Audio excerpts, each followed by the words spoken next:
মোক দেখিছা না ভালকে দেখিছা ঠিক আছে ফাৰ্স্ট যেটো ৰিভিজন আছিলে ৰিভিজনখিনি আমি আৰম্ভ নকৰো এতিয়া আমি বাস্তৱ সংখ্যাৰ পৰা আৰম্ভ কৰিম বুজিছানে বাস্তৱ সংখ্যাৰ পৰা আমি আৰম্ভ কৰিম আজি বাস্তৱ সংখ্যা ৰিয়েল নাম্বাৰছ তোমালোকে ৰিয়েল নাম্বাৰ চেপ্টাৰটো উলিয়াই লোৱা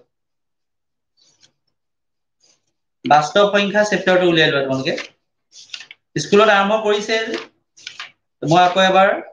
আৰম্ভ কৰিলো ৰিভিজন হৈ যাব তেতিয়া তোমালোকৰ নহয় জানো ঠিক আছে তোমালোকৰ কিবা প্ৰব্লেম হলে মোলে লগালগ ক'বা দেই মোক জনাবা এতিয়া বাস্তৱ সংখ্যা প্ৰণালী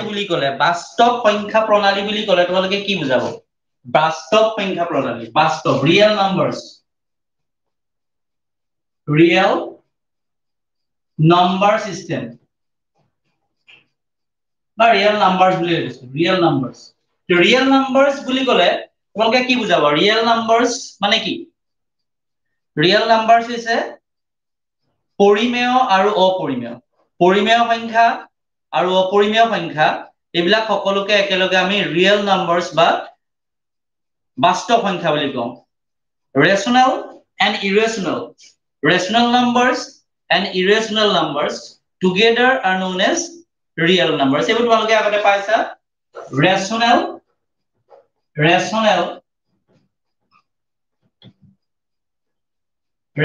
numbers and irrational numbers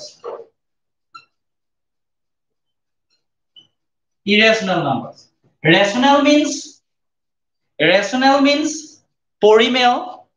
irrational means অপৰিমেয় পৰিমেয় আৰু অপৰিমেয় একেলগে আমি বাস্তৱ সংখ্যা বুলি কওঁ এতিয়া যে আমি পৰিমেয় সংখ্যাৰ বিষয়ে তোমালোকে ক্লাছ 9ত অলৰেডি পাইছা পৰিমেয় সংখ্যা কোনবোৰ যিবোৰ সংখ্যাৰ আমি প্ৰকাশ কৰিবলৈ আমি p by q আকাৰত যিবোৰ সংখ্যাক প্ৰকাশ কৰিব পাৰো য'ত p q উভয় অখণ্ড হ'ব লাগিব আৰু q টো 0 হ'ব নালাগিব q মানে হৰটো 0 হ'ব নালাগিব p by q ফৰ্মত থাকিব লাগিব p by q ফৰ্মত থাকিব লাগিব আৰু q টো এই q টো হৰটো 0 হ'ব নালাগিব q টো 0 হ'ব নালাগিব অৰ্থাৎ হৰটো 0 হ'ব নালাগিব আৰু দুইটাই অখণ্ড সংখ্যা হ'ব লাগিব আৰু এনে ধৰণৰ প্ৰকাশ কৰিব পৰা সংখ্যাবোৰকে আমি কি বুলি কওঁ পৰিমেয় সংখ্যা বা rational numbers which numbers we can express in the form of p by q where p and q both are integers and q not equal to 0 এইবোৰ তোমালোকে ক্লাছ 9ত অলৰেডি পালা নহয় জানো এতিয়া irrational numberৰ বিষয়ে তোমালোকে শুনিছা which number we cannot express in the form of p by q irrational numbers বিষয়ে তোমালোকে শুনিছা irrational numbers যিবিলাক নম্বৰক আমি p by q ফৰ্মত আমি এক্সপ্ৰেছ কৰিব নোৱাৰো অৰ্থাৎ p by q ফৰ্মত লিখিব নোৱাৰো কোনবোৰ সংখ্যাক p by q ফৰ্মত লিখিব নোৱাৰো কোনবোৰ সংখ্যাক আমি p by q ফৰ্মত লিখিব নোৱাৰো যে যিবোৰ সংখ্যাৰ দশমিক বিস্তৃতি তোমালোকে পৰিমেয় সংখ্যাৰ দশমিক বিস্তৃতি পাইছা যে পৰিমেয় সংখ্যাৰ দশমিক বিস্তৃতি হৈছে দুই ধৰণৰ নিশ্চয় পাইছা তোমালোকে এটা হৈছে কি আছিলে সাৱধী অৰ্থাৎ টাৰ্মিনেটিং ডেসিমেল বা সাৱধী দশমিক বিস্তৃতি আৰু এটা হৈছে নিৰৱধি পৌনঃপুনিক অৰ্থাৎ নন টাৰ্মিনেটিং ৰেকাৰিং নহয় নন টাৰ্মিনেটিং ৰেকাৰিং ডেসিমেলস বুজি পালা তোমালোকৰ কোনোবা এটা জইন হ'ব বিচাৰিছে বাৰু হ'ব এইটো ৰৌনক জইন হ'ব বিচাৰিছে ইমান দেৰি সি নাছিলি এতিয়া জইন কৰিবলৈ মই এতিয়া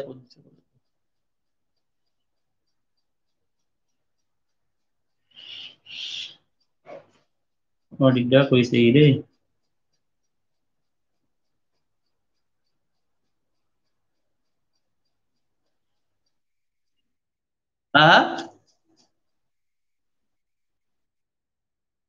জনাই নাছিলে এতিয়া মই এতিয়া ক্লাছটো এতিয়া কাটি দিব লাগিব ন বৰ দিগদাৰ দেই এই আশিষৰ ওচৰত আশিষটো ডিব্ৰুগড়ত আছে এই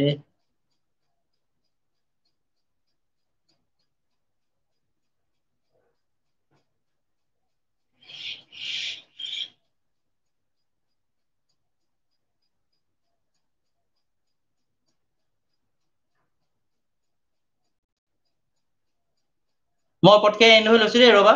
আকৌ আহিবা তোমালোক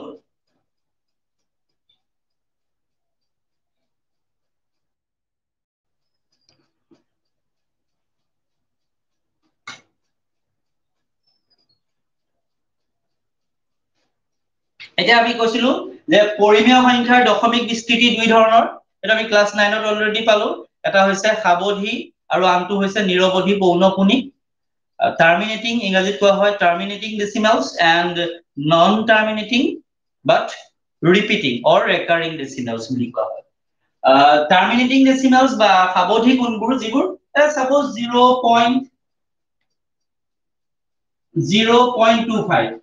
0.25 মই আজি পেনটোৱে ধৰা নাই বাৰু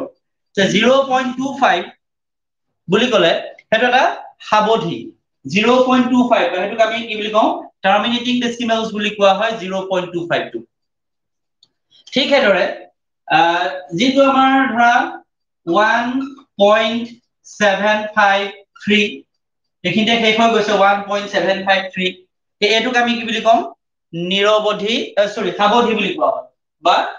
টাৰ্মিনেটিং বুলি কোৱা হ'ব কিন্তু কিছুমান আছে এনেকুৱা ধৰণৰ সাপোজ 0.333333 এনেকে গৈ থাকিব 0.3333 বা 1.757575 ডট ডট ডট এনেধৰণে গৈ থাকিব এই সংখ্যাবোৰক আমি কি বুলি কম নিৰৱধি পৌনঃপুনিক অৰ্থাৎ কি বুলি কোৱা হয় নন টাৰ্মিনেটিং ৰেকাৰিং ডেচিমেলছ বুলি কোৱা হয় নন টাৰ্মিনেটিং ৰিপিটিং ডেচিমেলছ বুলি কোৱা হয় এইবিলাক আৰু এই দুই ধৰণৰ যিয়ে সাৱধিয়ে হওক বা নিৰৱধি পৌনঃপুনিকেই হওক ৰেকাৰিঙে হওক বা টাৰ্মিনেটিঙে হওক বা নন টাৰ্মিনেটিং ৰিপিটিঙে হওক যিয়ে নহওক এই দুই ধৰণৰ ডেচিমেল বিস্তৃতি থাকিলে তাক আমি কি বুলি কওঁ এই দুই ধৰণৰ ডেচিমেল এক্সপানশ্যন থাকিলে তাক আমি পৰিমেয় সংখ্যা বুলি কওঁ কাৰণ এনেধৰণৰ সংখ্যাক আমি পি বাই কিউ আকাৰত প্ৰকাশ কৰিব পাৰো কিন্তু এনে কিছুমান আছে যিবোৰ পি বাই কিউ আকাৰত প্ৰকাশ কৰিব নোৱাৰি যেনে নন টাৰ্মিনেটিং নন ৰিপিটিং বা নন ৰেকাৰিং বুলি কোৱা হয় non terminating non recurring decimals non terminating non recurring decimals বা নিৰৱধি অপৌনঃপুনিক সংখ্যাবোৰ যেনে তোমাৰ 0.354972143275 ডট ডট ডট এইবিলাক যিবিলাক ৰিপিট নাই হোৱা আৰু টাৰ্মিনেটো হোৱা নাই বুজিছেনে বাৰু ৰিপিটো হোৱা নাই টাৰ্মিনেটিঙো হোৱা নাই এনেধৰণৰ ডেচিমেল যদি থাকে ৰিপিটিং বা নন ৰিপিটিং নন টাৰ্মিনেটিং বা আমি কি বুলি কওঁ নন ৰিপিটিং নন টাৰ্মিনেটিং আমি কি বুলি কম নিৰৱধি অপৌনঃপুনিক মোৰ কথাবোৰ শুনিছানে তোমালোকে নিৰৱধি অপৌনঃপুনিক বুলি কোৱা হয় যে নিৰৱধি অপৌনঃপুনিক যিবোৰ সংখ্যা সেইবোৰক আমি কি বুলি কম অপৰিমেয় সংখ্যা বুলি কয় মোৰ কথাবোৰ শুনিছা তোমালোকে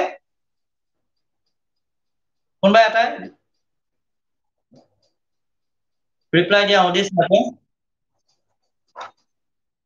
ঠিক আছে এইবোৰক আমি কি বুলি কওঁ নিৰৱধি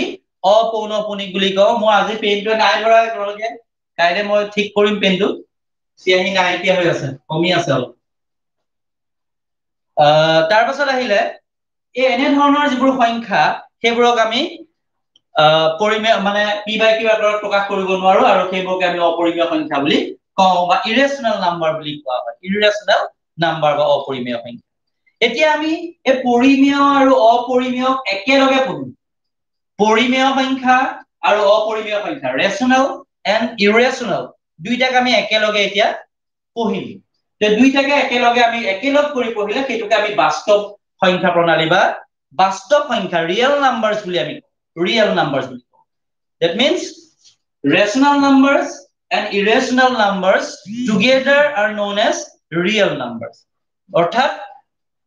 পৰিমেয় সংখ্যা আৰু অপৰিমেয় সংখ্যা দুয়োকে একেলগে আমি বাস্তৱ সংখ্যা বুলি কওঁ আৰু এই বিষয়ে আমি এতিয়া আলোচনা কৰিম বাস্তৱ সংখ্যা প্ৰণালী প্ৰথমতে তোমালোকে বাস্তৱ সংখ্যা প্ৰণালী ইউক্লিডৰ বিভাজন প্ৰমেয়িকা ইউক্লিডছ ডিভিজন লেমা বুলি কোৱা হয় ইউক্লিডছ ডিভিজন লেমাৰ বিষয়ে আমি পাম ইউক্লিডৰ বিভাজন প্ৰমেয়িকা বা ইউক্লিডছ ডিভিজন লেমা এটো তোমালোকে ক্লাস 4 মানতে আৰম্ভ কৰিছা ইউক্লিডছ ডিভিজন লেমা তেতিয়া খালি আমি নামটো জনা নাছিলো এতিয়া আমি নামটো জানিম ইউক্লিডছ ডিভিজন লেমা কি বস্তু এতিয়া চোৱা তোমালোকে এই এনেকে হৰণ কৰি পাইছা নে বাৰু এই ধৰণে তোমালোকে হৰণ কৰি পাইছা দীৰ্ঘ হৰণ নিয়ম তোমালোকে হৰণ কৰি পাইছা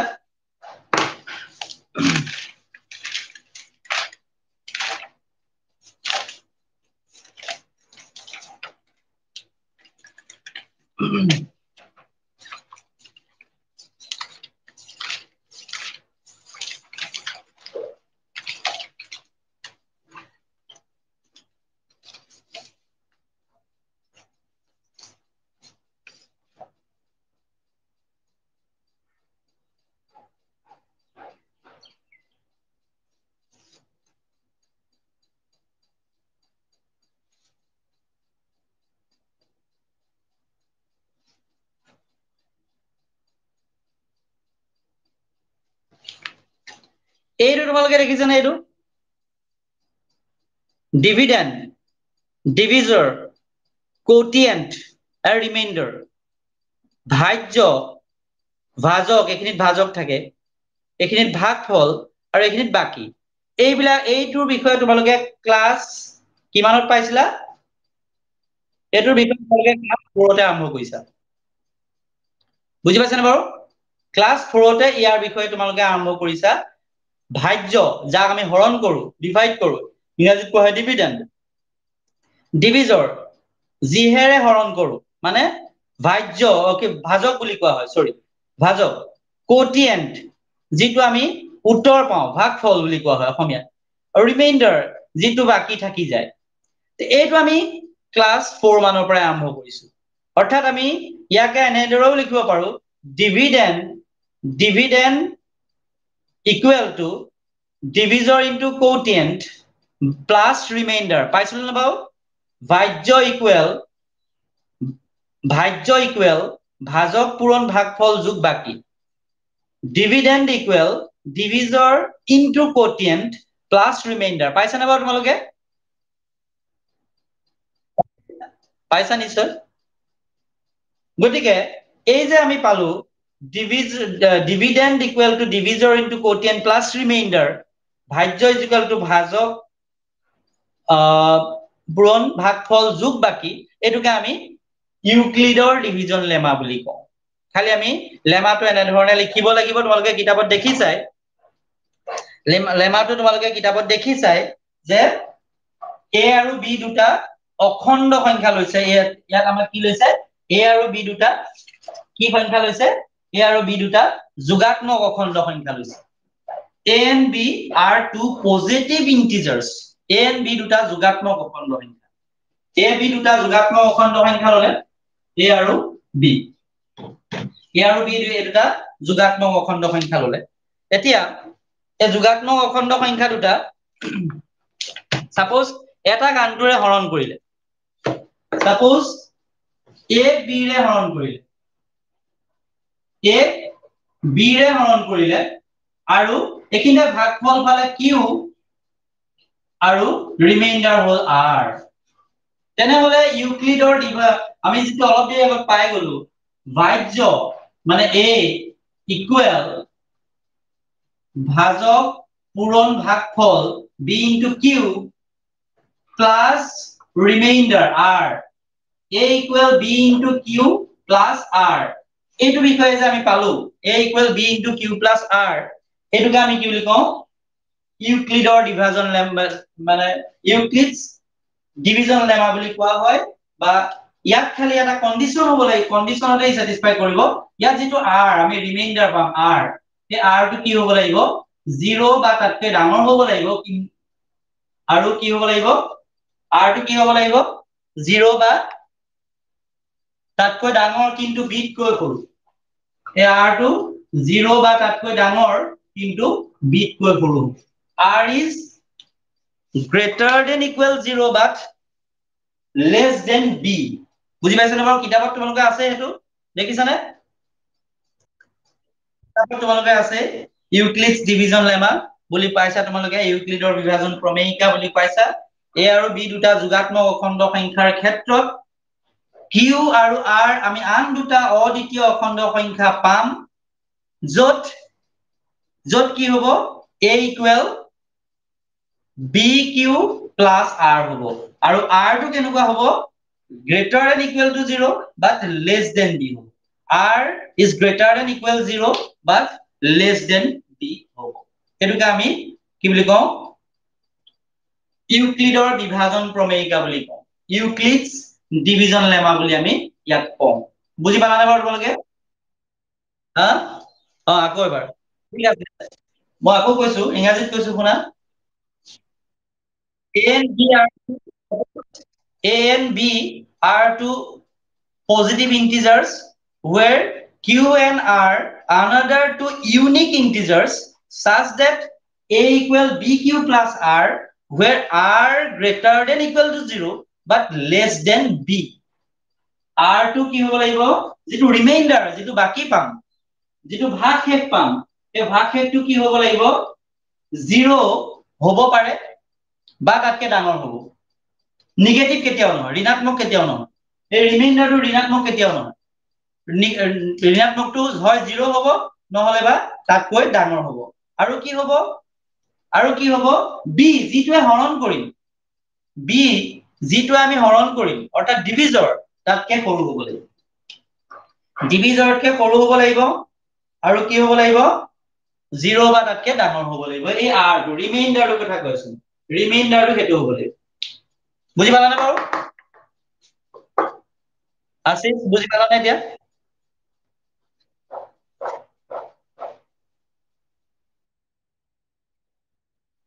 শুনা আকৌ শুনা ইংৰাজীটো কৈছিলো তুমি নুশুনিলা a and b suppose a and b any two positive integers where q and r small q and small r are another two unique integers such that a equal bq plus r a equal bq plus r হ'ব লাগিব that means a equal bq plus r হ'ব লাগিব ধৰি পাইছানে বাৰু a equal কি হ'ব লাগিব bq plus r হ'ব লাগিব ধৰি পাইছা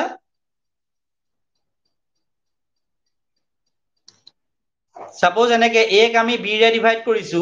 এখিনিত পাইছো আমি q আৰু এখিনিত পাইছো আমি r ধৰি পাইছা এইটো বস্তু চোৱাচোন a ক আমি b ৰে ডিভাইড কৰিছো a b both are positive integers q and r also another two integers unique integers such that a equal to bq plus r এইটো আমি আগতে পাইছো divisor dividend equal to divisor into quotient plus remainder ভাজ্য equal to ভাজক পূৰণ ভাগফল যোগ বাকি পাইছানে বাৰু এইটো হ'ব লাগিব a b any two positive integers আমি ললো q and r another two unique integers আমি পাম where a equal to bq plus r এইটো হ'ব লাগিব লগতে এই r টো কি হ'ব লাগিব r টো কি হ'ব লাগিব greater than and equal to 0 হ'ব লাগিব but less than b হ'ব লাগিব r টো 0 হ'ব পাৰে কেতিয়াবা r টো 0 হৈ যাব পাৰে এখিনি 0 পাব পাৰা কেতিয়াবা কমপ্লিটলি ডিভিজিবল হলে এখিনি 0 হৈ যায় এটো কেতিয়া 0 হ'ব if a is completely divisible by b যদি a b ৰে সম্পূৰ্ণৰূপে হৰণ কৰিব পাৰি যদি a b ৰে সম্পূৰ্ণৰূপে হৰণ যায় তেনেহলে r টো ইকুৱেল টু 0 হ'ব নহলে r টো 0 তকৈ ডাঙৰ হ'ব ঋণাত্মক কেতিয়াও নহয় দেই আৰ মনে ৰাখিবা আৰ নেভাৰ বি নেগেটিভ আৰ কেতিয়াও ঋণাত্মক হব নোৱাৰে আৰ কেতিয়াও নেগেটিভ হব নোৱাৰে আৰ জিৰো হব পাৰিব it can be zero or greater than zero আৰ কি হব পাৰে জিৰোতকে ডাঙৰ হব বাট আৰু এটা কন্ডিশন আছে লেস দেন বি হব বিটকে কেতিয়াও এক্সিড হব নোৱাৰিব বিটকে কেতিয়াও বাঢ়ি যাব নোৱাৰিব আৰটো যেটো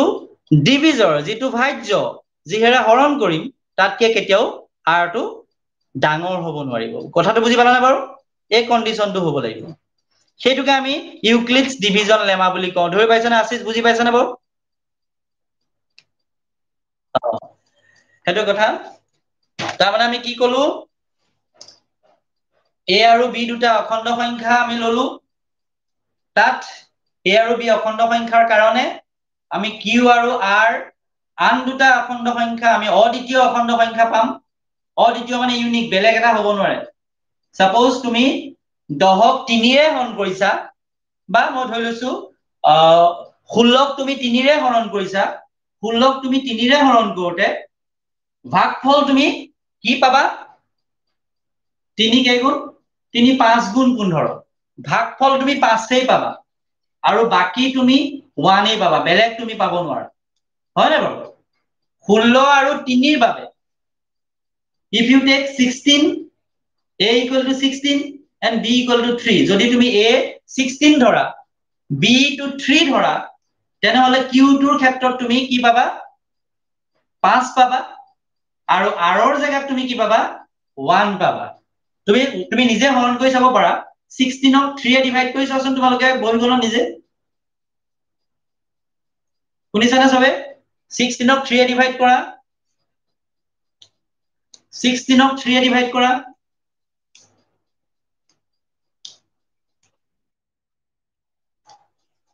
16 16ক 3ৰে হৰণ কৰা এতিয়া শুনিছা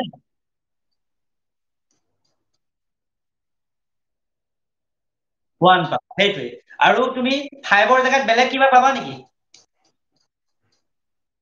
5ৰ জায়গাত তুমি বেলেগ নোপোৱা আৰু 1ৰ জায়গাত তুমি বেলেগ পাবা নেকি নোপোৱা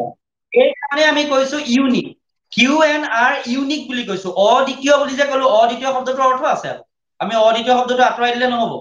কিউ আৰু আৰৰ ক্ষেত্ৰত আমি অদ্বিতীয় শব্দটো লাগিব ইউনিক শব্দটো লাগিব q N r another two unique integers that means q আৰু আৰ আন দুটা অদ্বিতীয় অখণ্ড সংখ্যা হ'ব অদ্বিতীয় বুলি আমি সেইকাৰণে কৈছো এতিয়া যেনেকে আমি এক্সাম্পলটো পালো 16ক যদি আমি 3ৰে হৰণ কৰো তেতিয়াহ'লে আমি ভাগফল 5এই পাম আৰু ভাগ শেষ 1 পাম তাৰ বাহিৰে আমি বেলেগ কেতিয়াও নাপাম সেইকাৰণে আমি সিহঁতক অদ্বিতীয় বা ইউনিক বুলি কৈছো সেইকাৰণে একেটা কথাই যদি আমি এ আৰু বি ধৰি লওঁ তেনেহ'লে কিউ আৰু আৰ আন দুটা আমি ইউনিক ইন্টিজাৰ পাম অদ্বিতীয় অখণ্ড সংখ্যা পাম য'ত কি হ'ব লাগিব এ বি কিউ আৰ ৰ ৰিলেশ্যনটো কেনেকুৱা হ'ব লাগিব a equal to b q plus r হ'ব লাগিব অকল সেইটো হলেই নহব a equal to bq plus r হলেই নহব কি হ'ব লাগিব r টো কি হ'ব লাগিব 0 বা তাতকৈ ডাঙৰ হ'ব লাগিব নহলে বা বিতকে সৰু হ'ব লাগিব কাবাৰ কিবা খেলি মেলি আছে নেকি কোৱাচোন কাবাৰ কিবা খেলি মেলি আছে নেকি নাই বুজি পাইছা সবে বুজি পাইছা ঠিক আছে কিবা খেলি মেলি থাকিলে কবা আমি কিয় ইয়াত যে আমি লিখিছে কিতাপত চোৱাচোন দুটা ইয়াত কিতাপত কি লিখিছে চোৱা দুটা যোগাত্মক অখণ্ড সংখ্যা a আৰু b দিয়া থাকিলে এনে দুটা অদ্বিতীয় অখণ্ড সংখ্যা এই যে তাত অদ্বিতীয় শব্দটো লিখিছে তোমালোকে ইংলিছ মিডিয়াম বিলাকে ইউনিক ইন্টিজাৰ্স বুলি পাবা ইউনিক ইন্টিজাৰ্স কিউ এন আৰ পাইছানে বাৰু তোমালোকে পাইছা চিম্পি পাইছা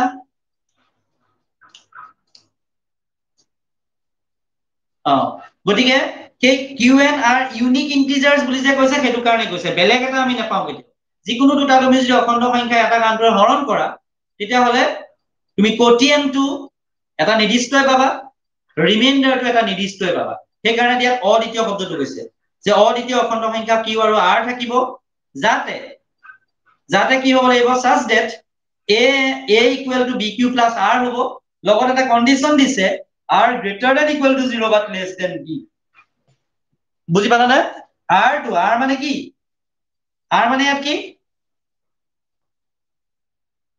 r মানে কি ৰিমাইণ্ডাৰ বা বাকী বুলি কোৱা হয় বা ভাগশেষ বুলি কোৱা হয় ৰিমাইণ্ডাৰটো কি হ'ব লাগিব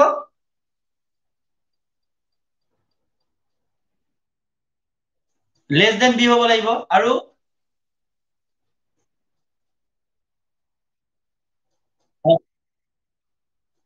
সমান হ'ব পাৰিব 0 হ'ব পাৰিব কিন্তু দেই মনত ৰাখিবা 0 হ'ব পাৰিব ধৰি পাইছেনে বাৰু 0 হ'ব পাৰে বা 0তকে ডাঙৰ হ'ব বুজিছেনে বাৰু আৰু কি হ'ব বিতকে সৰু হ'ব লাগিব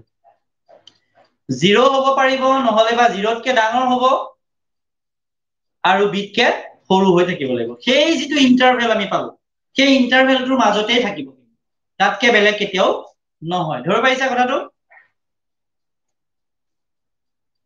বৰ ইম্পৰ্টেন্ট লেমা কিন্তু এইটো মনত ৰাখিবা পৰীক্ষাত আহে কেতিয়াবা পৰীক্ষাতে কণ্ডিশ্যনটো সোধে মানে এ আৰু বি এনেকে তোমালোকৰ কুৱেশ্যনটো এনেকুৱা আহিব অপচনেল কুৱেশ্যন আহিব যে এ আৰু বি দুটা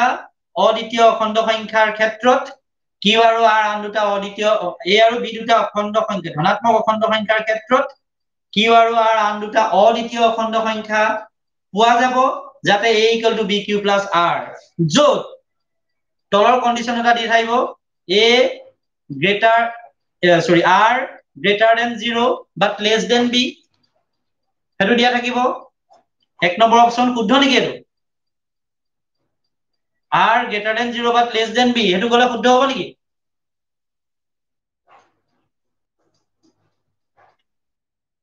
R two greater than 0 but less than B সেইটো গ'লে শুদ্ধ হ'ব নেকি নহয় সেইটো শুদ্ধ নহয় r greater than equal to 0 but less than B সেইটো গ'লে তেতিয়া হ'ব তেনেকে উল্টাই পুল্টাই দিব তোমালোক বা এনেকেও দিব পাৰে R greater than 0 but less than equal B তেনেকেও দিব পাৰে R greater than 0 but less than equal B এনেকেও দিব পাৰে সেইটো ভুল হ'ব বা তোমাৰ আৰ লেছ দেন 0 অৰ আৰ গ্ৰেটাৰ দেন বি এনেকেও দিব পাৰে আৰ টো 0তকে ডাঙৰ বা আৰ টো বিতকে সৰু এনেকেও দিব পাৰে বিতকে ডাঙৰ বুলি ক'ব পাৰা গতিকে উল্টাই পুল্টাই তোমালোকক ইণ্টাৰভেলটো দিব তাৰ ভিতৰত তোমালোকে শুদ্ধটো বাচিব লাগিব এনেকুৱা ধৰণৰ কথা সেইটো কাৰণে তোমালোকে ইউক্লিডছ ডিভিজন লেমাটো জানিবই লাগিব কাৰোবাৰ কিবা খেলি মেলি আছে নি ইউক্লিডছ ডিভিজন লেমা নাই ঠিক আছে অ কোনোবা দুটা গুচি গৈছে আকৌ ৰৌনক মই জইনটো এটা কৰি দিলো নহয় জানো তাৰ কিবা খেলি মেলি আছে মই জইন কৰাই দিলো তাক সৌৰভ আছে নাই সৌৰভ নাই নেকি আছে আছে বাৰু এইটো বুজি পাইছা তোমালোকে এতিয়া নিশ্চয় এতিয়া ইউক্লিডছ ডিভিজন লেমা সেই এই ইউক্লিডছ ডিভিজন লেমাৰ পৰা আমি কিছুমান কি পাম আমি কিছুমান ষ্টেপছ পাম বুজিছেনে বাৰু কিছুমান আমি ধৰা এতিয়া আমি ইউক্লিডছ ডিভিজন লেমা ইউজ কৰি পেলাই আমি HCF যিকোনো দুটা সংখ্যাৰ গসাউ গৰিষ্ঠ সাধাৰণ উৎপাদক আমি উলিয়াব পাৰো যিকোনো দুটা সংখ্যাৰ ধৰি পাইছেনে বাৰু যিকোনো দুটা সংখ্যাৰ গসাউ আমি ইউক্লিডছ ডিভিজন লেমা ইউজ কৰি পেলাই আমি কি কৰিব পাৰো পাব পাৰো বুজিছেনে বাৰু ইউক্লিডছ ডিভিজন লেমা ইউজ কৰি আমি কি পাব পাৰো দুটা সংখ্যাৰ গসাউ পাব পাৰো ইয়াত চোৱা মই তোমালোকক দেখাব বিচাৰিছো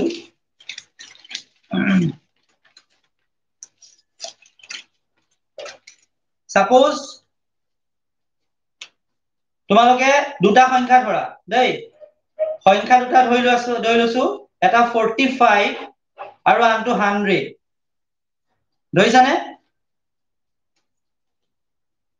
দুটা সংখ্যা ক'লা তোমালোকে এটা সংখ্যা 45 আৰু আনটো হৈছে 100 দুটা নাম্বাৰ তোমালোকে ধৰি লোৱা suppose 45 and 100 are any two numbers দুটা নাম্বাৰ আমি ললো এতিয়া ইয়াত ডাঙৰ কোনটো বাৰু 100 নিশ্চয় ডাঙৰটো ইয়াত 100 100ক তুমি 45 এ ডিভাইড কৰা এতিয়া 100ক কিহে ডিভাইড কৰিবা 45 এৰে 100 ডিভাইড কৰা দেখিছানে এনেদৰে 45 এৰে 100ক ডিভাইড কৰা কেইবাৰ যাব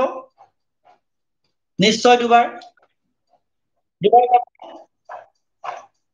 দুবাৰ যাব আৰু ইয়াত কি থাকিব তেতিয়া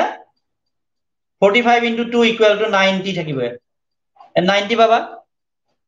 ডিভাইড কৰিলে কি সৰি মাইনাস কৰিলে তোমালোকে কি পাবা ইয়াত পালা 10 মাইনাস কৰিলে তোমালোকে কি পাবা 10 পাবা শেষ এট ৰিমাইন্ডাৰ এতিয়ালৈকে 0 নাই হোৱা গতিকে ইয়াক আমি এনেদৰে লিখিব পাৰো যে 100 ইউক্লিড ডিভিজন লেমা মতে 100 equal 45 into 2 plus 10 বুলি লিখিব পাৰি নাই এনেদৰে লিখিব পাৰি 100 equal 45 into 2 plus 10 এইটো লিখিব পাৰি তাৰ পাছত আমি কি কৰিম এই 10 যেহেতু পালো ৰিমাইন্ডাৰ 0 হোৱা নাই যেহেতু আমি ৰিমাইন্ডাৰটো 0 কৰিবলৈ গৈ থাকিব লাগিব তেতিয়াহে আমি HCF পাম এই যেটো ৰিমাইন্ডাৰ 10 আছিলে 10 টুৰে যেটো আমি যেটোৰে ডিভাইড কৰিছিলো অৰ্থাৎ ডিভিজৰ ভাজ্যটো তাক আকৌ হৰণ কৰিম 45ক তাৰ মানে 10 এৰে ডিভাইড কৰিম ধৰি পাইছা তে 45ক আমি কিহে ডিভাইড কৰিলো 10 এৰে ডিভাইড কৰিলো তেতিয়া 10 4s are 40 হবনে বাৰু 4s are 40 আকৌ ৰিমাইন্ডাৰ তোমাৰ কি থাকি যাব 5 থাকি যাব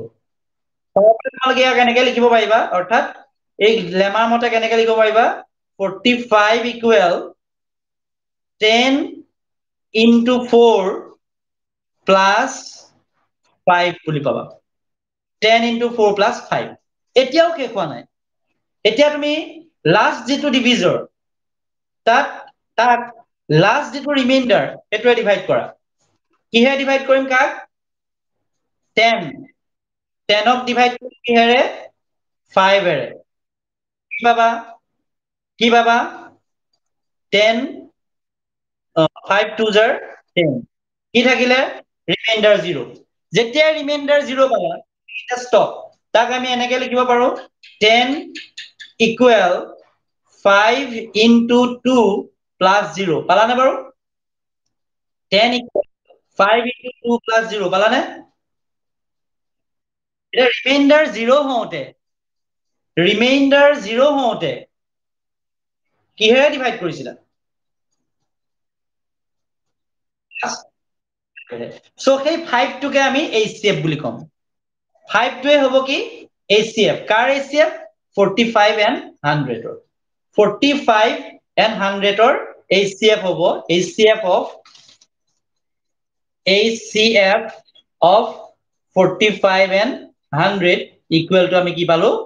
5 এই যে স্টেপস বিলাক পালো এটো এটা পালো স্টেপ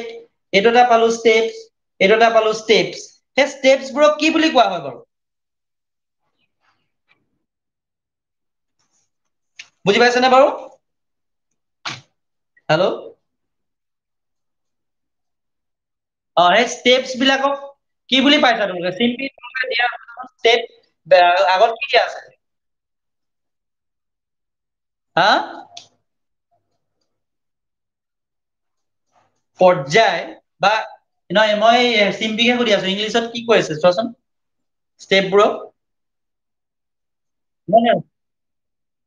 এলগৰিথম ইয়েস এলগৰিথম বুলি কোৱা হয় এই যেটো স্টেপস সেই স্টেপস বিলাকক আমি কি বুলি কওঁ এলগৰিথম আৰু অসমীয়াত উদ্দেশ্যনা কি বুলি কোৱা হয় কলন বিধি কি বুলি কোৱা হয় কলন বিধি বুজি পালানে বাৰু স্টেপসবোৰ তোমালোকে গম পালা নাই কোনবোৰ স্টেপ কথা কলো মই বুজি পালা নাই এই যে আমি 100ক 45 এৰে ডিভাইড কৰি এটা স্টেপ এটো পালো দেখিছানে এই ষ্টেপটো পালো তাৰ পাছত আকৌ 45 ক 10 এৰে ডিভাইড কৰি আমি এটো পালো এটো এটা ষ্টেপ পালো তাৰ পাছত 10 ক 5 এৰে ডিভাইড কৰি এটো ষ্টেপ পালো এই ষ্টেপছ বিলাকক কি বুলি কোৱা আমি এলগৰিথম বুলি কোৱা হয় কি বুলি কোৱা হয় এলগৰিথম বুলি কোৱা হয় বা আমি অসমীয়াত কওঁ কলন বিধি বুজি পাইছা নে ধৰি পাইছা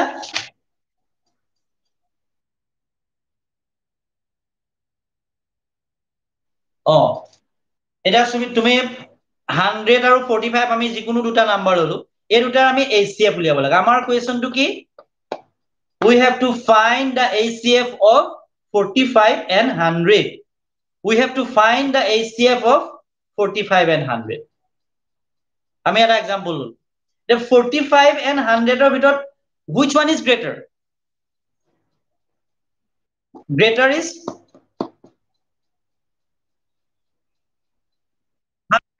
so you have to divide 100 by 45 okay first you have to divide 100 by 45 then the quotient will be 2 and the remainder will be 10 okay then quotient will be 2 and the remainder will be 10 isn't it Assis so then is it relation palu this relation can be expressed in the form of this one Euclid's division lemma isn't it dividend equal divisor into quotient plus remainder am I right in this example the dividend is 100 and the divisor is 45 and the quotient is 2 and remainder will be 10 so you can write this relation in the form in this form also this form is known as the Euclid's division lemma okay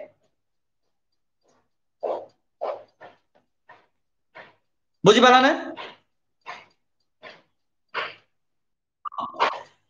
is this 0 is the remainder is 0 here no remainder is 10 here okay then if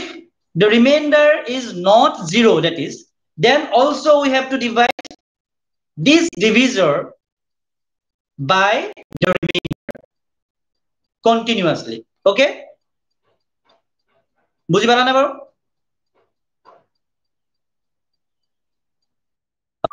so then you just divide 45 by 10 then the quotient will be 4 and remainder also will be 5 isn't it 10 4s are 40 and remainder is 5 am I right so then this relation also can be expressed this one in this way 45 equal 10 into 4 plus 5 am I right by Euclid's division lemma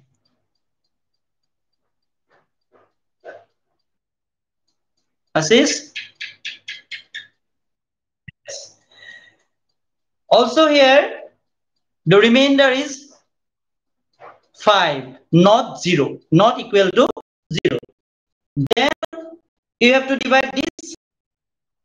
divisor by the last remainder then you will get this relation just you divide 10 by 5 the last remainder is 5 here and then you will get the quotient is 2 and finally you will get the remainder is 0 am I right so this relation can be expressed in the form of the Euclid's division lemma in this way this is dividend this is divisor this is quotient and this is remainder so dividend equal to divisor into quotient plus remainder am I right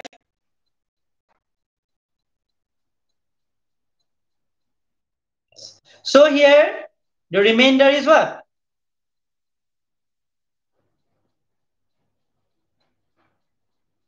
the remainder is what here at last the remainder is 0, then you have to stop the process. Okay? If you get 0, then you have to stop the process. So finally, the last divisor is what?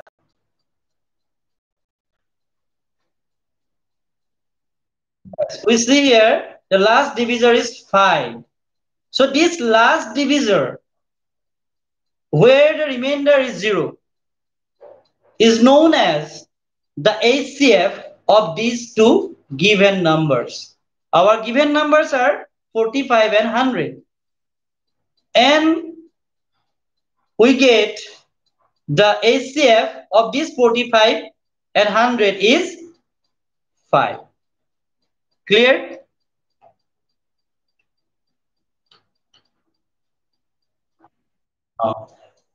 So these steps here we have got these steps, these 3 steps here. So these steps are known as algorithm. Okay? কি বুলি কোৱা হয়? Algorithm or আমি অসমীয়াত কওঁ কলন বিধি।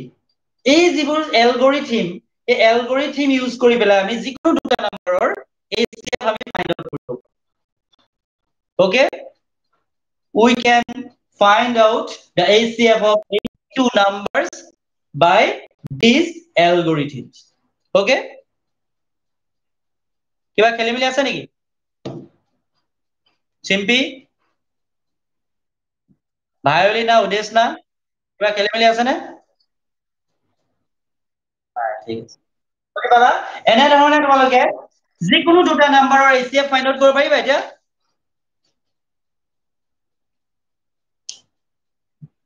পাৰিবা।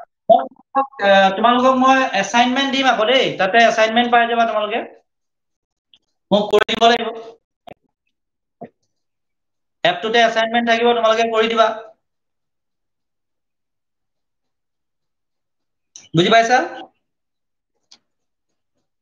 ঠিক আছে। এছাইনমেন্ট মই দিম তোমালোকক দেই, কৰি দিব লাগিব। নেক্সট আহিলে তোমালোকে এই যে এক্সাৰচাইজ 1.1 তাত তোমালোকে দেখিছা যে ইউক্লিডৰ কলন বিধি ব্যৱহাৰ কৰি গসাউ উলিওৱা। Find the HCF by using Euclid's algorithm. আছেনে বাৰু? আছেনে? আছে। সেই এলগৰিথম বুজি পাইছা? কলন বিধি বুজি পালা? এতিয়া মই কৈ গলো অলপ দেৰি আগত। মই কৈ গলো। সেইকেইটাও তোমালোকে কৰি দিব লাগিব। এইকেইটা তোমালোকে এতিয়া পাৰিবা কৰিব, মোৰ মতে পাৰিবা। বুজি পালা নিশ্চয়? গতিকে পাৰিবা কৰিব। অকে? ঠিক আছে।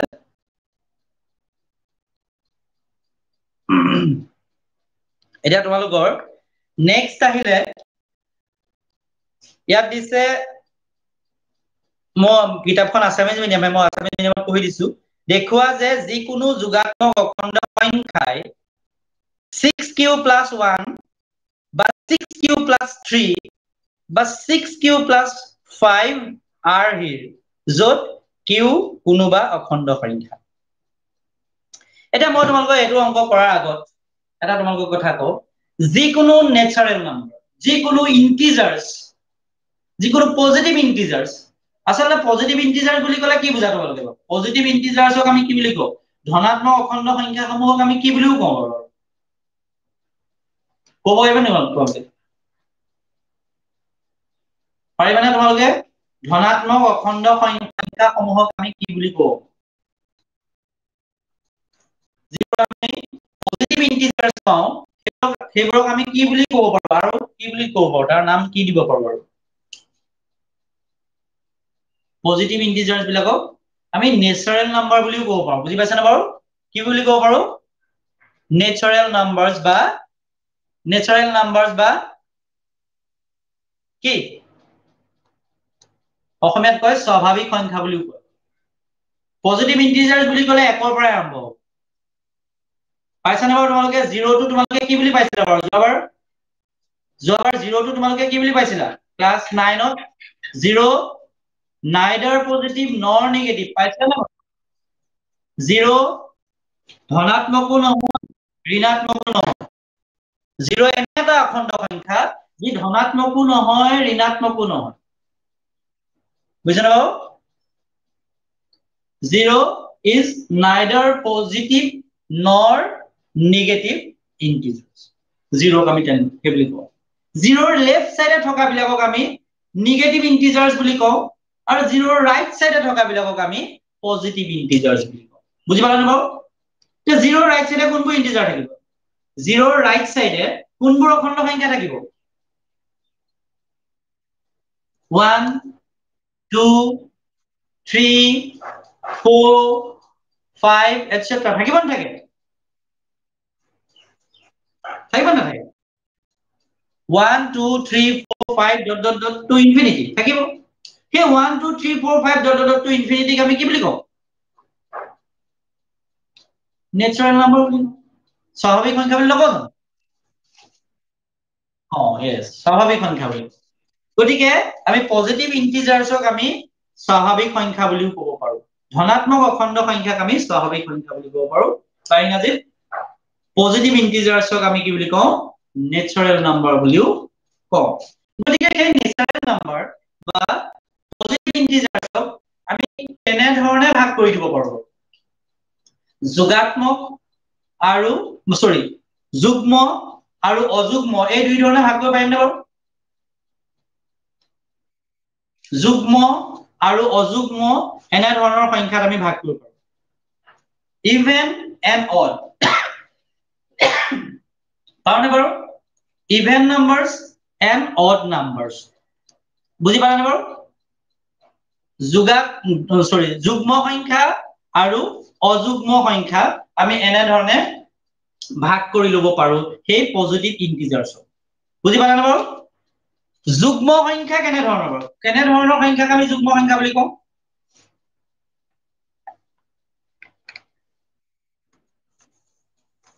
কেনে ধৰণৰ সংখ্যাক আমি যুগ্ম সংখ্যা বুলি কওঁ দুইৰে হৰণ যোৱা সংখ্যাক কওঁনে দুইৰে হৰণ যোৱা সংখ্যাক আমি কওঁনে কওঁ যেনে তোমাৰ সাপোজ পজিটিভ ইন্টিজাৰ্স 1 2 3 4 5 এনেকৈ গৈ থাকিব হয়নে বাৰু এনেকৈ যাবনে দেখিছানে তোমালোকে এনেধৰণে গৈ থাকিব এতিয়া ইয়াত এই 1 টো কি বাৰু 1 টো কি অযুগ্ম 1 টো কি অযুগ্ম ইয়াক দুইৰে হৰণ নাযায় 3 টো কি অযুগ্ম 5 টো কি এনেধৰণে তোমালোকে এটা এৰি এটা অল্টাৰনেটলি যদি এনেকে গৈ থাকা তোমালোকে অযুগ্ম সংখ্যা বা অড নাম্বাৰ তোমালোকে পাবা হয়নে বাৰু দেখিছানে অড নাম্বাৰ তোমালোকে পাবা দেখিছা বাকি মাজে মাজে কি থাকি গৈছে এইটো 2 থাকিছে 4 থাকিছে তেনেকে এইখিনি 6 পাবা এনেধৰণে গৈ থাকিব না আকৌ যদি তোমালোকে অল্টাৰনেটলি এনেকে যোৱা 2 ৰ পৰা 2 4 6 8 10 এনেকে গৈ থাকিব পাৰা না বাৰু পাৰা নিশ্চয় পাৰা এতিয়া এই যে 2 বা 4 দুইটোক আমি কেনে ধৰণে লিখিব পাৰিম দুইটোক আমি কেনে ধৰণে লিখিব পাৰিম বাৰু 2 into 1 লিখিব পাৰিনে 4টোক আমি কেনেকে ধৰণে লিখিব পাৰো 2 into 2 বুলি লিখিব পাৰিম 4টোক 6টোক আমি কেনে ধৰণে লিখিব পাৰিম 2 into 3 বুলি লিখিব পাৰিম 8টোক আমি কেনে ধৰণে লিখিব পাৰিম 2 into 4 এনেধৰণে আমি গৈ থাকিলে 2 into 5 2 into 6 2 into 7 2 into 8 dot dot dot dot dot dot 2 into q এনেকুৱা টাইপত পাম নে বাৰু 2 into q টাইপত পাম নে বুজি পালা বাৰু ঠিকে আছে তে নেক্সট তোমালোকে এই যে 1 2 1 2 তোমালোকে কেনেকে পাব পাৰিবা 1 2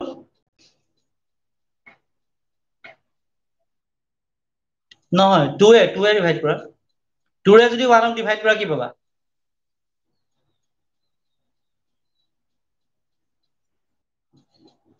2 into 0 plus 1 এনেকে পাবা 3 টো কেনেকে পাবা 2 into 1 plus 1 এনেকে পাবা 5 টো কেনেকে পাবা 2 into 2 plus 1 এনেকে পাবা 6 টো কেনেকে পাবা সৰি 7 টো কেনেকে পাবা 2 into 3 plus 1 পাবা না বাৰু নেক্সট তুমি 9 টো কেনেকে পাবা 2 into 4 plus 1 11 টো কেনেকে পাবা 2 into 5 plus 1 13 টো কেনেকে পাবা 2 into 6 plus 1 এনেধৰণে গৈ গৈ গৈ গৈ গৈ গৈ তুমি 2 into q plus 1 এনেধৰণে এটা নাম্বাৰ পাবাগে নে লাষ্টত এটা জেনেৰেল ফৰ্ম এটা কৰি দিব পাৰিবা নে এনেকে 2 into q plus 1 পাবা গতিকে এই যিবোৰ আমি পজিটিভ ইন্টিজাৰ্স পাইছো এই পজিটিভ ইন্টিজাৰ্স বিলাকক আমি 2q বা 2q plus 1 ফৰ্মতো লিখিব পাৰো বুজিছেনে বাৰু পজিটিভ ইন্টিজাৰ্স বিলাকক আমি কেনেধৰণে লিখিব পাৰিম 2q বা 2q plus 1 এনেধৰণে আমি এক্সপ্ৰেছ কৰিব পাৰো এই 2 নম্বৰ অংকটো জনাৰ আগত আমি এইটো জানি ললো কথাটো তেনে অংক কৰাৰ নিয়মটো বেলেগ হ'ব মই জাস্ট এটা এক্সাম্পলহে দিছো তোমালোকক বুজি পাইছানে বাৰু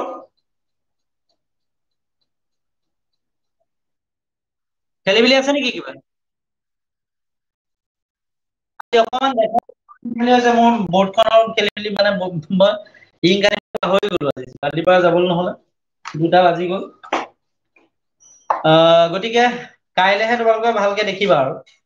এতিয়া এই বহিখনতে চোৱা আৰু গতিকে আমি যিকোনো পজিটিভ ইন্টিজাৰ্সক আমি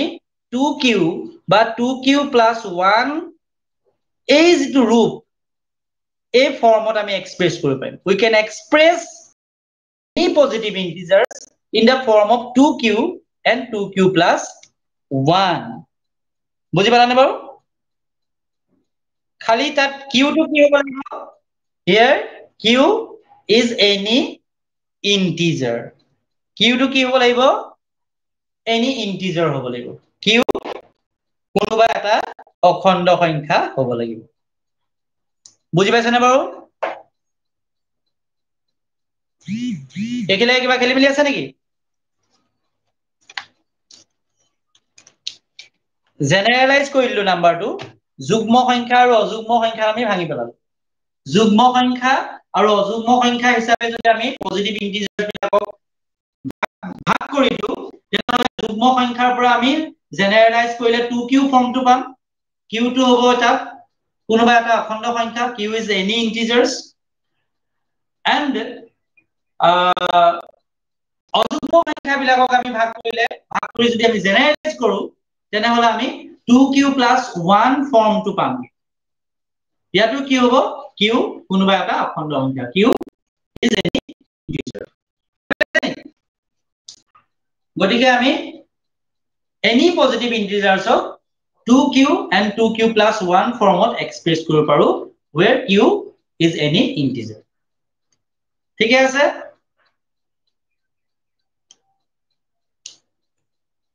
ঠিকে আছে আজিলে মই ক্লাছটো সামৰিছো তেওঁলোকৰ 4:29 মই ক্লাছটো আৰম্ভ কৰিছো গতিকে সামৰিছো কাৰোবাৰ কিবা খেলি মেলি মোৰ ভইচটোত কিবা খেলি মেলি হৈছে নেকি সেইটো কোৱাচোন মোৰ ফিডবেকটো লওঁ ভইচ ঠিকে আছে ভিডিঅ' ঠিকে আছে অ ঠিকে আছে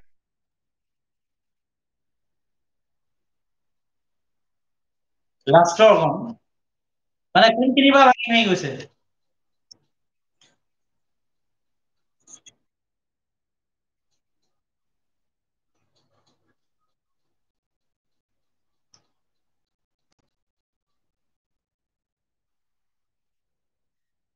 যিকোনো তোমাৰ ধনাত্মক অখণ্ড সংখ্যাক আমি দুটা ভাগত ভাগ কৰি দিব পাৰো, হয়নে বাৰু? এতিয়া শুনিছানে? যিকোনো যোগাত্মক অখণ্ড সংখ্যাক আমি দুটা ভাগত ভাগ কৰিব পাৰো। এটা হৈছে ধনাত্মক, যুগ্ম, আৰু আনটো হৈছে অযুগ্ম। যুগ্ম সংখ্যাবিলাকক আমি জেনেৰেলাইজ কৰিলে পাওঁ 2q, 2q এটা ফৰ্ম পাওঁ। আৰু অযুগ্ম সংখ্যাবিলাকক জেনেৰেলাইজ কৰিলে আমি 2q + 1 ফৰ্ম এটা পাওঁ। তাত কিউটো কি হ'ব লাগিব? কিউ কোনোবা এটা অখণ্ড সংখ্যা হ'ব লাগিব। গতিকে আমি ক'ব পাৰো যে যিকোনো অখণ্ড সংখ্যাক, যিকোনো যোগাত্মক অখণ্ড সংখ্যাক আমি 2q বা 2q + 1 ৰূপত প্ৰকাশ কৰিব পাৰি, য'ত কিউ কোনোবা এটা অখণ্ড সংখ্যা। বুজি পালানে বাৰু? We can express integers in 2q or 2q + 1 forms where q is any integer. বুজি পালানে কথাটো?